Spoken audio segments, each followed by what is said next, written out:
Thank you, Mr. Senate President. As a result of the many impacts of the pandemic over the past 15 months, there are a great many needs that this budget should address to help New Jersey recover and to actually come back stronger. We know of students who have experienced significant learning loss due to closed schools and the challenges of remote learning. Yet hundreds of districts across the state are still set to have their funding cut under this spending plan. We know of the unemployed workers who couldn't get their claims approved, and we remember the long lines that plagued drivers at the MVC.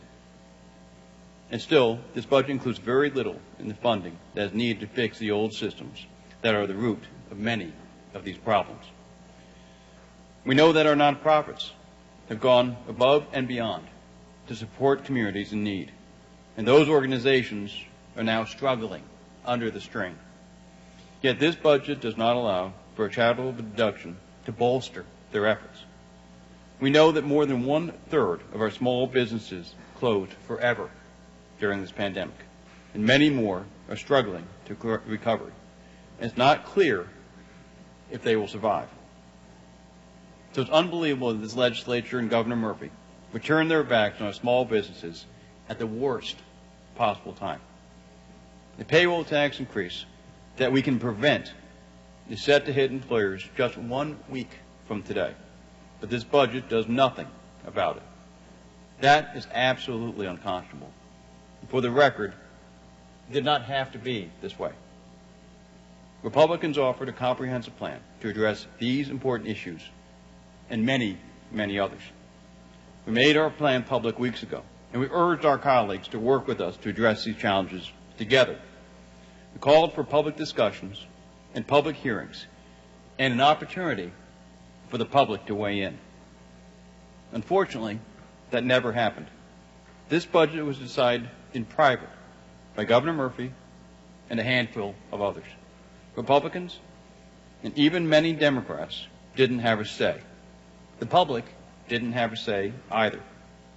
This budget bill was introduced and voted out of committee just minutes after the draft was made public on Tuesday. Regardless of the other hearings that happened weeks and months ago, no one can honestly claim that what was discussed prior to this week looked like the budget that is under consideration today. The plan changes, the resources available change.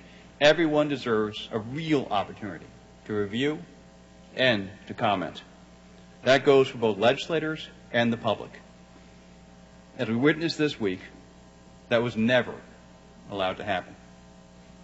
I'm really disappointed that partisan politics have superseded the understanding that we all had at the very beginning of the pandemic, that all of us needed to work together.